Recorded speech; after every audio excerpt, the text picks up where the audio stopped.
अब हमारे ध्यान में आ गया। कुछ सेवा पद्धति में बिलगाव हो सकता है कि जैसे हम प्रथम भोग लगाते हैं श्री जी को, प्रथम कवल श्री जी को, फिर लाल जी को, पहले प्रिया पवाए उन्हीं लाल से।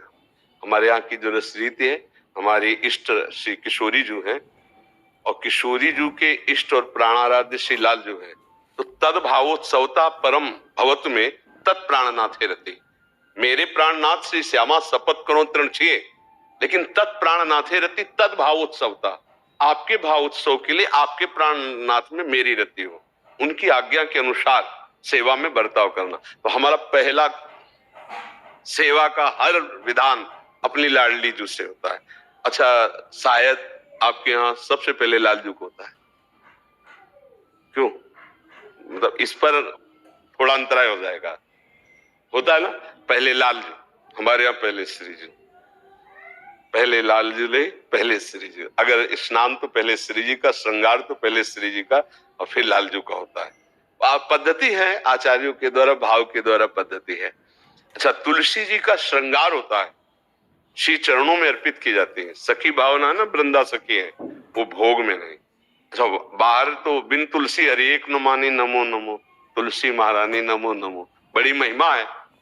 तो ये पद्धति सेवा में तो आ जाएगी, बकाया भाव से दोनों प्रिया प्रीतम की ही उपासना करते, सेवा पद्धति में तो ऐसा आ जाएगा।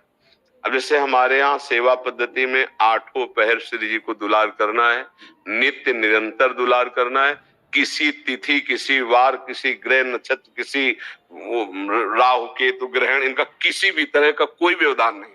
8 पहर केवल प्रिया प्रीतम में ही निमग्न रहना। अब शास्त्रीय सिद्धांतों के अनुसार प्रिया प्रीतम की उपासना में जो शास्त्रीय सिद्धांत स्वीकार करते हैं, फिर वहां जैसे ग्रहण है तो पर्दा लग गया। अब ठाकुर जी 8 घंटे 10 घंटे जैसा जैसा हमारे यहाँ नहीं, हम रसिकों के जो पर्सनल सेवाएं हैं मंदिर में तो हो जाएगा, क्योंकि वो लोक व्यवहार ऐसा अपने तो सेवा पद्धति में, हाँ, उपासना में तो प्रिया प्रीतम की उपासना, सेवा पद्धति में भेद है। तो आप ऐसा कर सकते हैं कि 2 थाली भोग लगावे, आप लगावे अपने भाव से, आप लगावे 2-2 रोटी और सब्जी रख दी, अपने अपने भाव से दोनों लगा लिए। पर श्रृंगार और सेवा आप ठाकुर जी की करें, आप प्रिया जी की करें, दोनों मिलकर के करें, हो गई। आप प्रिया जी की सखी, आप लालजू की प्रधानता करके युगल सखी, तो दोनों मिलकर करें। प्रियाजू का उधर स्नान करा रहे, आप लालजू का करवा दीजिए, प्रियाजू का श्रृंगार आप लालजू का कर दीजिए। ये जब भोग पधरा रही तो आप दूसरी थाली में तुलसी दल डालकर भोग लगा दीजिए। जिस दिन आपका व्रत हो उस दिन फलाहार कर लगा दीजिए, आप अपनी प्रियाजू का भोग लगा दीजिए।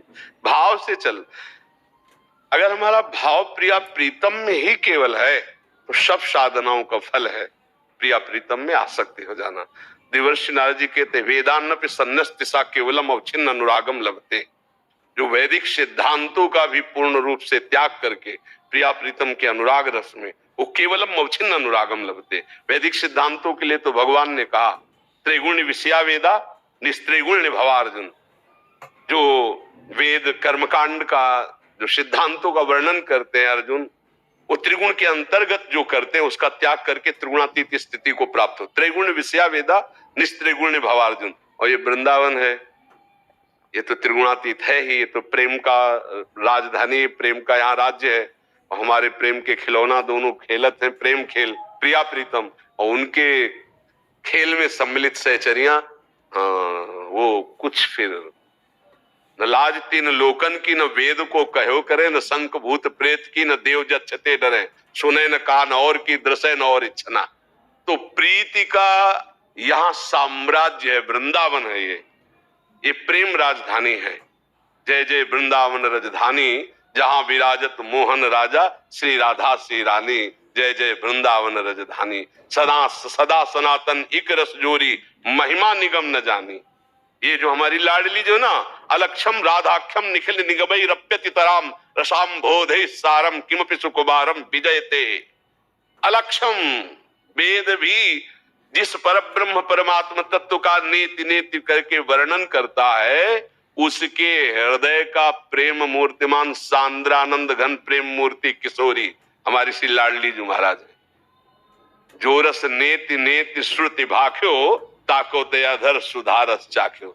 यहाँ नेति नेति नहीं है, यहाँ जैसे वेद कहता है रसो वैसा रसम ह्ययम लब्ध्वा आनंदी भवतु, वह परमात्मा रस स्वरूप है, उसको जो प्राप्त कर लेता है वो आनंदित हो जाता है। तो यहाँ कहा जाता है रस ही की मूर्ति दो, ये वो वेद कहता है, ये रसिक लाडली लाल, ये हमारे सामने, हमारे प्रीतम, हमारे प्राणाधार, रस ही सो विलसत रहे, ये रस भरे नैन विशाल, छैल छबीली लाडली, छैल छबीलो लाल, छैल छबीली सहचरी, मनो प्रेम की माल। जहाँ की हम उपासना करते हैं, न देवैर ब्रह्माद्यैर न खलु हरि भक्तैर न सुहृदा दिविर्यद्वै राधा मधुपति रहस्यम सुविदितम तयोर्दासी भूत्वा तदुपचित केली रसमहो दुरंता प्रत्याशा हर हर दृशुर गोचरे तुम। जो हमारे गोचर है वो इनको अगोचर है। तदेवैर ब्रह्माद्यैर न खलु हरि भक्तैर न सुहृदा दिविर्यद्वै राधा मधुपति रहस्यम सुविदितम। न देवताओं को सौभाग्य है, न ब्रह्मा जी को, न हरि भक्तों को भी, क्योंकि सखा और दास थोड़ी अंदर प्रवेश पाते हैं। वहां तो श्री जी की किंकरी दासी मंजरी इन्हीं का प्रवेश होता है, सखाओं का भी तो प्रवेश नहीं है। सखाओं के लिए गोष्ठ वृंदावन, फिर गोपी वृंदावन, 3 वृंदावन का श्रीपाद प्रबोधानंद जी ने वर्णन किया, और फिर राधा निकुंज वाटी वृंदावन, जिसमें नित्य सहचरियों के द्वारा सेवित श्री प्रियालाल। यहाँ यन्नारदाजे सुकैरगम्यम वृंदावने वंजुल मंजु कुंजे, तत्कृष्ण चेतो हरणैक विज्ञ मद्रास्त किंचित परमम रहस्यम। इन बड़े बड़े महापुरुषों के लिए यह नारदाजेश, नारद अज ईश, नारद जी, ब्रह्मा जी, शंकर जी, सुकैर अगम्यम, यहाँ जो वृंदावन नवनिवृत्त निकुंज प्यारी जी का निज महल, आज तक कहीं नहीं सुना, किसी वाणी में नहीं सुना, कहीं नहीं सुना कि महाराज भगवान शिव महावर लगा रहे श्री जी के चरणों में। सुना नारद जी बीणा रख के महावर लगा रहे, सुना सहचरी भाव के बिना किसी का प्रवेश नहीं। तो उपासना पद्धति में बगैर आराधना तो दोनों की प्रिया प्रीतम की है। ऐसा तो आराध्य तत्व तो प्रिया प्रीतम ही है। दुलार करने में चाहे इधर से चाहे इधर से, दोनों दो बने हुए एक ही हैं। रसोया परमानंद एक दुधासुदा। पर राधा किंकरी भाव की पुष्टता तो राधा चरणारविंद की ठसक से होती है। हम श्री श्यामाजू के बल अभिमानी टेढ़े रहे मोहन रसिया से, ये वृंदावन धाम है। हाँ, अब वो एकांतिक विषय इसलिए हृदय का विषय, तो हमें लगता है दोनों प्यार से करो ना, रहो आप अपनी उपासना में, वो आप अपनी उपासना में। हाँ, दोनों प्रिय प्रीतम को दुलार करो। बहुत आनंद, बड़ा सौभाग्य है कि दोनों वैष्णव हो, बहुत सुंदर है। खूब प्रभु की आराधना करो। इसी जन्म में भगवत साक्षात्कार हुई, इसीलिए हमें मानोदय मिला, इसीलिए हमें ये गृहस्थ विरक्त मार्ग अलग अलग मिले। अपने मार्ग से चलो, रात दिन नाम जप करो, प्रिया प्रीतम की आराधना करो। ये आखिरी जन्म हो, अगर जन्म भी हो तो उनके अनुराग में हो, कर्म बंधन से युक्त न हो, ऐसी प्रार्थना